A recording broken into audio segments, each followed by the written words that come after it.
Hey, good morning, everybody. Dr. Anderson talking to you from the mountains west where I live in Fort Collins, Colorado. Just want to share some thoughts with you. I do this frequently.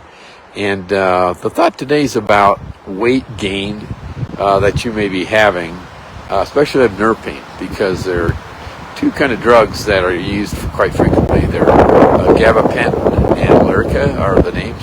Neurontin, maybe you've heard of that, but those are different names for these drugs. They're anti-epileptic drugs, and they do help with nerve conditions, especially neuropathy, and to a lesser degree, maybe restless legs. And there's a current trend right now with people on medication for restless legs to go away from the dopaminergic drugs, which are ropinirole and Mirapex, which increase dopamine levels. They're used for aiding patients with restless legs. And so there's a problem with those drugs in that they you go through something called augmentation, where you have to keep taking more and more to reach maximum dose, and then you can't keep increasing the dose, but the symptoms may become even worse, and it's really hard to get off those medications.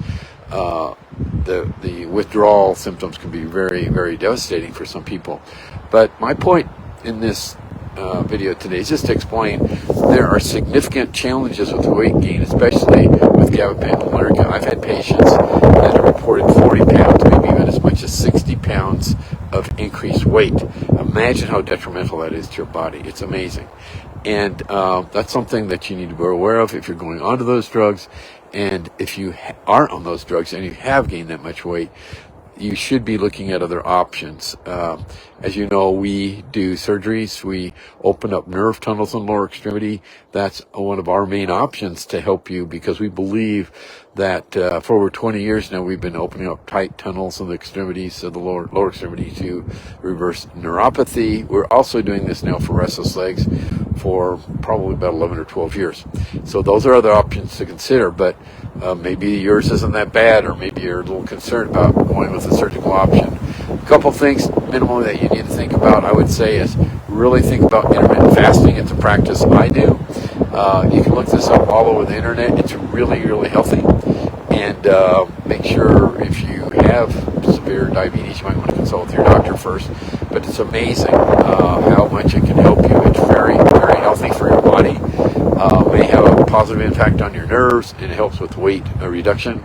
And it's something where, like, I'm stressing my body today physically by hiking in the mountains, and it's good to stress your body's other systems by doing intermittent fasting. I heard a quote once that it's not so much what you eat, but it's when you eat. And there's some truth to that. So maybe first priority for a lot of you is, when do I eat? Maybe I should just eat once a day. Maybe I should, not eat till noon. Have a period of time where you have not taken in any food. Maybe have some coffee or water. But I don't know if any of you out there have tried that, but it is amazing how much weight people can lose. I've had people lose up to 2 or 3 pounds per week when they start doing this. So something to consider, especially since it's a New Year's. And understand too, these drugs are highly marketed. Big Pharma controls the media a lot, I think, and controls the narrative, and you're probably understanding that more and more this era of our life and healthcare. And definitely some good things that it do, but man, when it comes to nerve problems, there are other options out there, and I'm looking at it from a whole different paradigm than maybe you're used to, and you may not hear about it because there's nothing behind these new concepts to monetize doctors that may do these types of things to help get rid of compression on your nerves. So something to consider, but please consider for your own health, get out, try to do a little bit of exercise, and consider intermittent fasting, especially if you want to be avoiding these medications that we just talked about. So I hope some of you can relate to this. Please put in some likes. Go to our YouTube channel. We have lots of videos on there about ways that we treat you and a different way to look at the treatment options that we provide. So I hope you have a good day and the rest of your week, and thank you for watching.